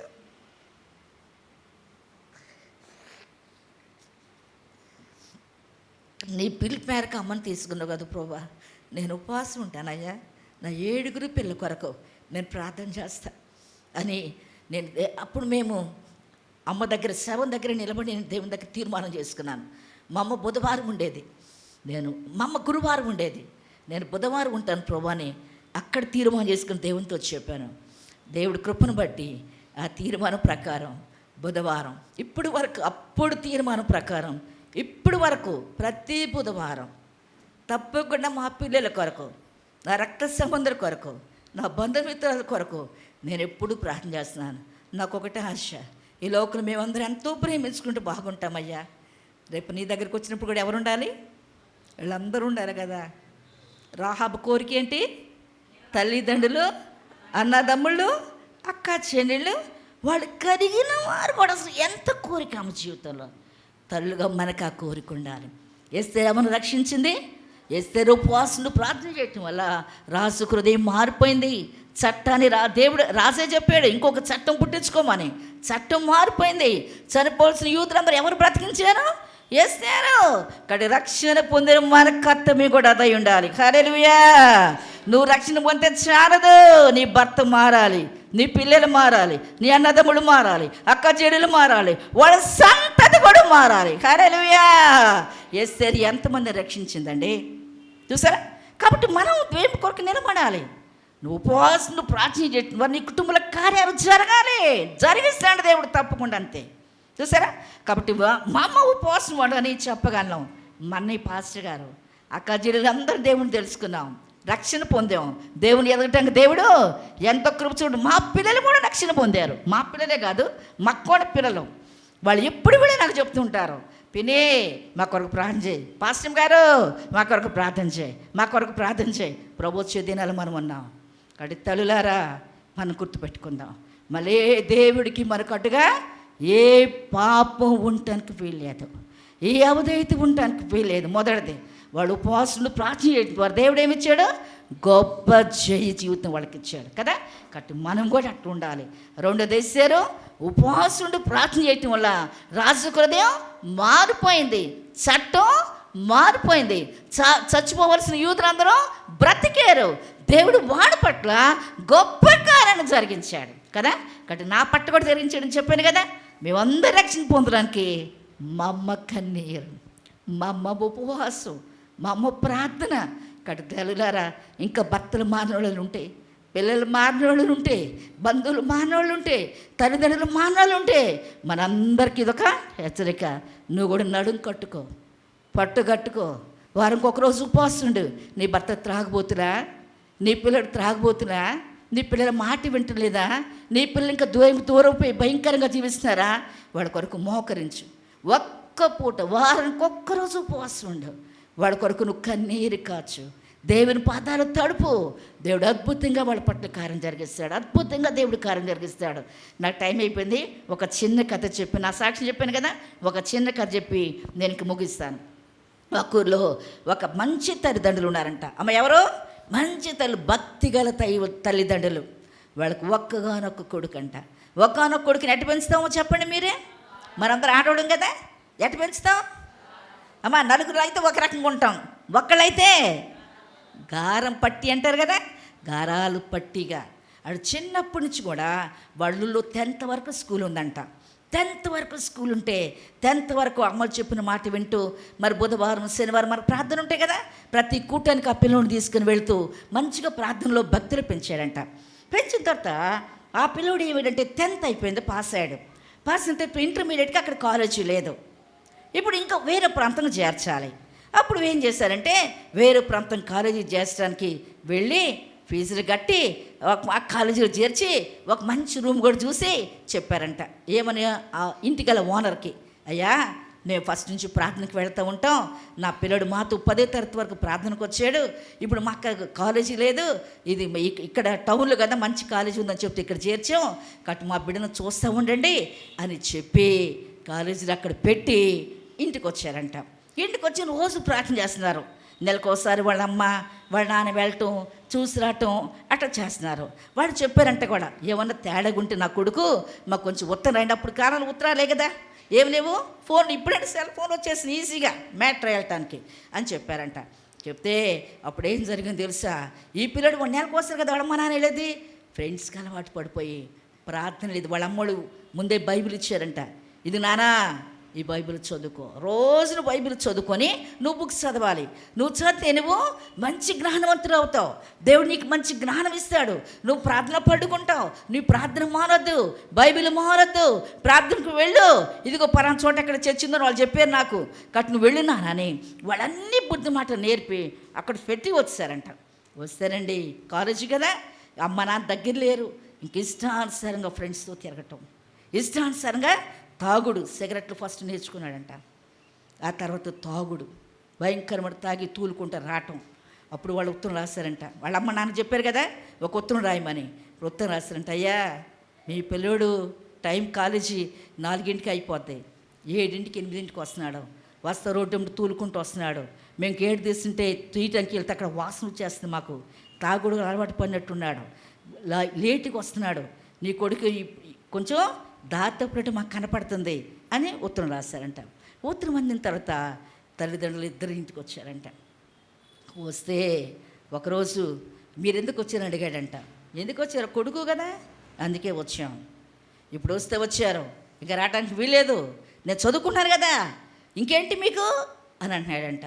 అట్టుంటానికి వీలేదురా, నువ్వేంటి పొద్దుపోయి వస్తున్నావంట, 5ంటికి కాలేజీ అయిపోతే నువ్వేంటి 7ంటికి 8ంటికి వస్తున్నావంట, ఏంటి అన్నారు. ఎవరు చెప్పారు నీకు అన్నాడంట.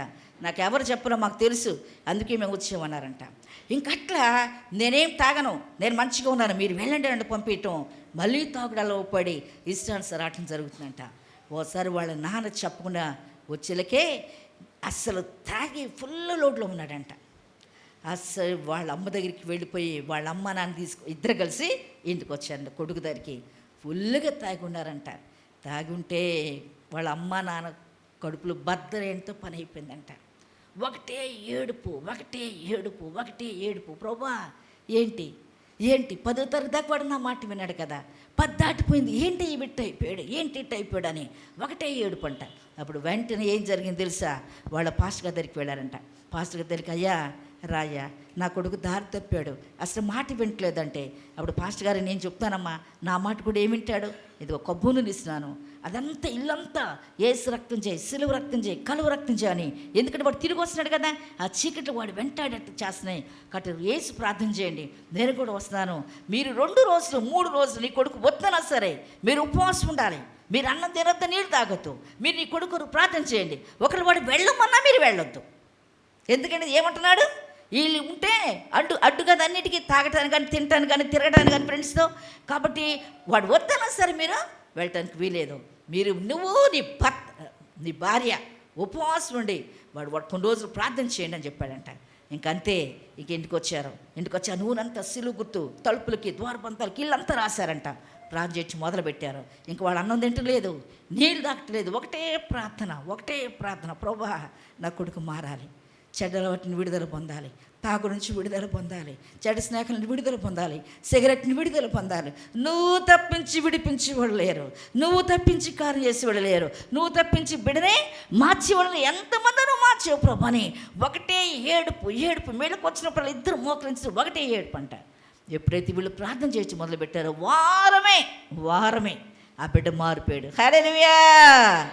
మారిపోయి వెంటనే వాళ్ళ అమ్మల దగ్గర పశ్చాత్తాపడినట్టమ్మా నన్ను క్షమించండి, నేనెంతో మిమ్మల్ని దుఃఖ పెట్టాను, నేను మిమ్మల్ని ఎంతో గాయపెట్టాను. నేను ఇంతకుముందు ఇంటికి వస్తే నా ఇంటిలో ఒక రకంగా ఉండేది, కానీ ఇప్పుడు ఇంటికి వస్తూ ఉంటే నా ఇంట్లో ఏందో ఒక రకంగా అయినట్టు ఉంటుంది.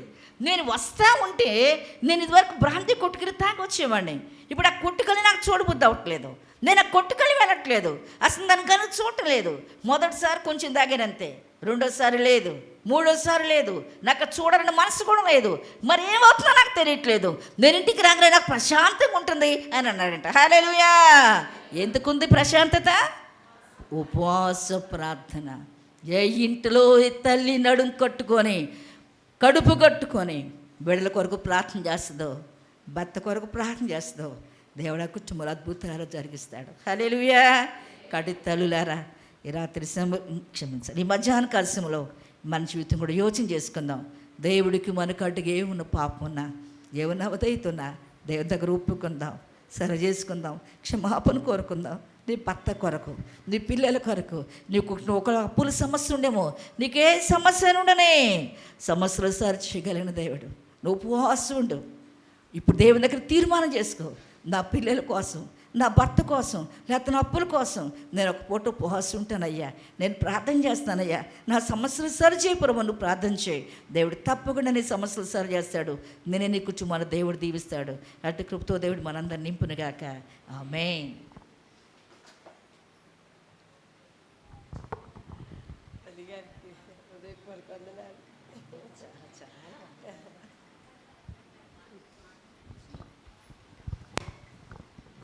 దేవుని నామానికి మహిమ కలుగును గాక. హల్లెలూయా. అద్భుతమైన సందేశం. పరిశుద్ధాత్మ దేవుడు మనతో మాట్లాడారు. ఇజ్రాయేలు రహస్య పాపముల కొరకు పాశ్చాత్తాపంతో దేవుని సన్నిధిలో బలి అర్పించినప్పుడు ఆ దహన బలి అర్పణ ద్వారా వారికి విడుదల, విజయం కలిగింది. ఈరోజు ఈ ఉపవాస ప్రార్థనలో మన వ్యక్తిగత జీవితాల్లో ఉన్న ప్రతి ఒక్క ఆ రహస్యపు యొక్క దేవునికి వ్యతిరేకమని మనం ఒప్పుకునేలాగా ఎంత కరుణామయుడండి. మరలా మనకి సమయం ఇచ్చి తరుణం ఇచ్చాడు. కాబట్టి మనం ప్రార్థన చేసుకుందాం. ఏమండి, ప్రార్థన చేసుకుందాం. ప్రతి బిడ్డల కొరకు తల్లి ఎలా ప్రార్థించాలో మరి తల్లిగారు నిజంగా మరి మధ్యాహ్న కాల సమయంలో మన కొరకు దేవుడు ఒక ప్రత్యేక రీతిలో మన మధ్యకి తీసుకొచ్చి మరి సంఘం తరపున హృదయపూర్వకమైన తల్లిగారికి వందనాలు చెల్లిస్తున్నాను. ప్రార్థన చేసుకుందాం. అద్భుత దేవానికి వందనాలు నాయనా. మమ్మల్ని ప్రేమిస్తున్నావు, నన్ను ప్రేమిస్తున్నావు, నా కుటుంబాన్ని ప్రేమిస్తున్నావు నాయన, మా కుటుంబాన్ని ప్రేమిస్తున్నావు. అందుకే ఈ యొక్క తరుణం, అందుకే సమయం, అందుకే తల్లుల్ని నిలబెట్టి నీ మాటలు మాకు వినిపిస్తూ మా అపరాధ దోషములు, మా బలహీనతలు, పొరపాట్లు క్షమించడానికే ఈ ఉపవాస ప్రార్థనలు.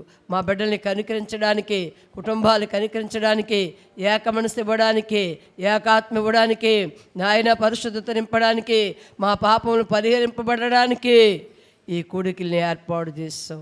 అందరి బట్టి వందనాలు తండ్రి. మమ్మల్ని అందరినీ క్షమించిన ఆయన ఎత్తబడిన మాటలు హృదయంలో నీరు కట్టి ఫలభరితంగా నిలిపి అక్కడికి సిద్ధపరిచి ముందున్న దినాలు కూడా ఘనంగా జరిగించి ప్రతి వారిని ప్రత్యేకంగా దీవించి నాయన బలహీన రోగులు సంపూర్ణ ఆరోగ్యాలు ఇచ్చి తల్లిగారిని, సంఘాన్ని, సేవని ఇంకా బలముగా ప్రబలింపజేసి విస్తరింపజేసి వారు ఎక్కడ నిలబడి మాట్లాడుతున్నారు అనేక హృదయాలు పాప పరిహారం పొందినట్లుగా నీ కృప దయచేసి ఘనమహిమా ప్రభావములు పొందుకోమని నజరేయుడిని యేసు నామమున అడిగి వేడుకొని పొందున్నాం పరమ తండ్రి. ఆమేన్. తండ్రి